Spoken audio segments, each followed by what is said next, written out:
Assalamualaikum warahmatullahi wabarakatuh.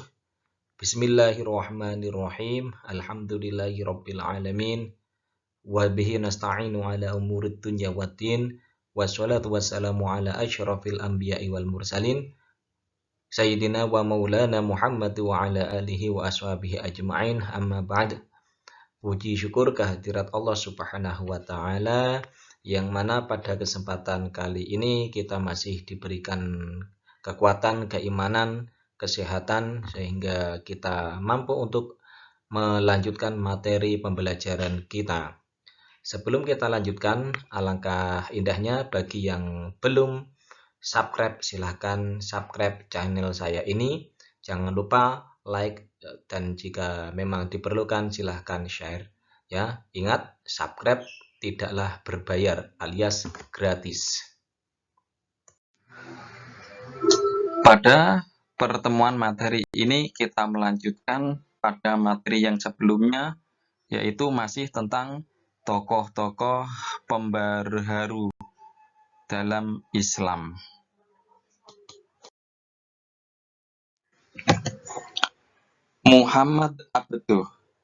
Muhammad Abduh dilahirkan di Mesir pada tahun 1849 Masehi. Bapaknya bernama Abduh Hasan Khairullah, berasal dari Turki yang telah lama tinggal di Mesir. Ibunya berasal dari bangsa Arab yang silsilahnya meningkat sampai ke suku bangsa Umar bin Khattab. Adapun ide-ide pembaruan Muhammad Abduh yang membawa dampak positif bagi pengembangan pemikiran Islam adalah sebagai berikut. 1. Pembukaan pintu ijtihad. Menurut Muhammad Abduh, ijtihad merupakan dasar penting dalam menafsirkan kembali ajaran Islam. 2. Penghargaan terhadap akal. Islam adalah ajaran rasional yang sejalan dengan akal. Sebab dengan akal, ilmu pengetahuan akan maju.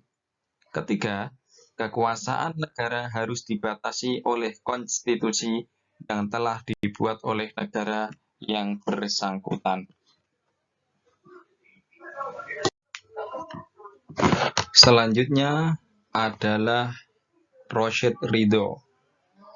Rosyid Ridho adalah murid Muhammad Abduh yang terdekat. Ia lahir pada tahun 1865 di Al-Qolamun, suatu desa di Lebanon yang letaknya tidak jauh dari kota Tripoli, Suriah. Beberapa pemikiran Rosyid Ridho tentang pembaruan Islam adalah sebagai berikut. Sikap aktif dan dinamis di kalangan umat Islam harus ditumbuhkan.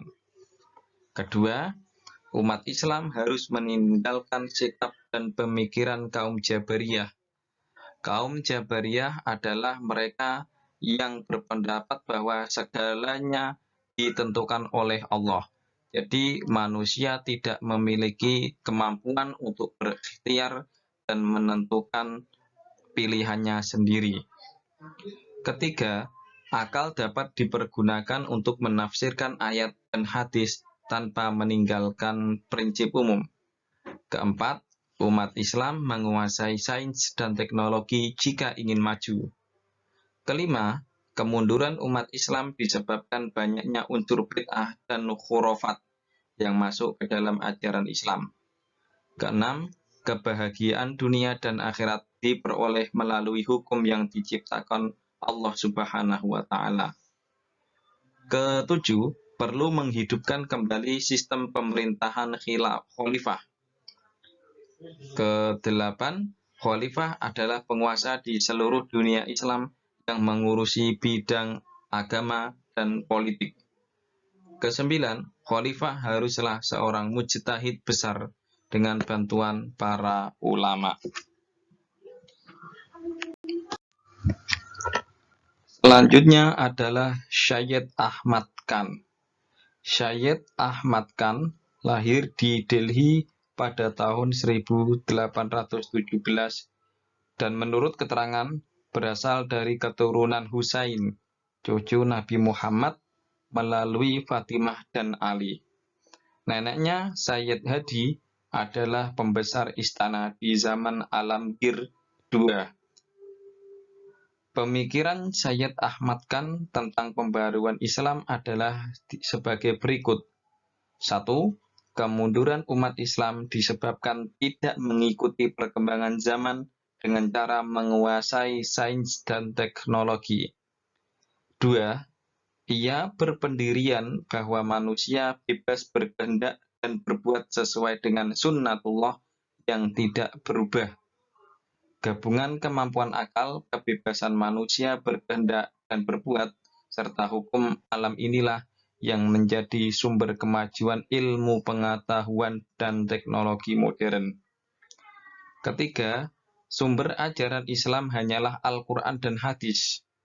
Keempat, ia menentang taklid dan perlu adanya ijtihad sehingga umat Islam dapat berkembang seiring dengan kemajuan ilmu pengetahuan dan teknologi modern. Kelima, ia berpendapat satu-satunya cara untuk mengubah pola pikir umat Islam dari keterbelakangan adalah pendidikan. Selanjutnya adalah Sultan Mahmud II. Mahmud lahir pada tahun 1785 dan mempunyai didikan tradisional, antara lain pengetahuan agama, pengetahuan pemerintahan, sejarah dan sastra Arab, Turki, dan Persia. Ia diangkat menjadi sultan pada tahun 1807 dan meninggal pada tahun 1839. Sultan Mahmud II banyak melakukan gerakan pembaruan dalam dunia Islam, yaitu sebagai berikut. 1. Menerapkan sistem demokrasi dalam pemerintahannya. 2. Menghapus pengultusan sultan yang dianggap suci oleh rakyatnya. 3. Memasukkan kurikulum umum ke dalam lembaga-lembaga pendidikan madrasah.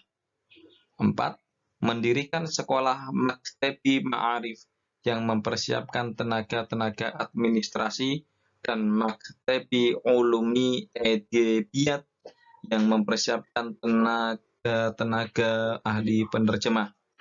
Yang kelima, mendirikan sekolah kedokteran, militer, dan teknik.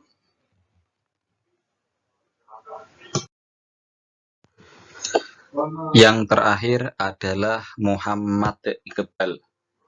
Muhammad Iqbal berasal dari keluarga golongan menengah di Punjab dan lahir di Sialkot pada tahun 1876. Lahir pada tahun 1876. Berbeda dengan pembaharu-pembaharu lain, Muhammad Iqbal adalah penyair dan filosof, tetapi pemikirannya mengenai kemunduran dan kemajuan umat Islam mempunyai pengaruh pada gerakan pembaruan dalam Islam. Pemikiran Muhammad Iqbal tentang pembaruan Islam adalah sebagai berikut. 1. Ijtihad mempunyai kedudukan penting dalam pembaruan Islam, dan pintu ijtihad tetap terbuka. 2. Umat Islam perlu mengembangkan sikap dinamisme. Dalam syiarnya, ia mendorong umat Islam untuk bergerak dan jangan tinggal diam. 3. Kemunduran umat Islam disebabkan oleh kebekuan dan kejumutan dalam berpikir. 4. Hukum Islam tidak bersifat statis, tetapi dapat berkembang sesuai perkembangan zaman. 5. Umat Islam harus menguasai sains dan teknologi yang dimiliki Barat. Dan yang terakhir, perhatian umat Islam terhadap zuhud menyebabkan kurangnya perhatian terhadap masalah-masalah keduniaan dan sosial kemasyarakatan.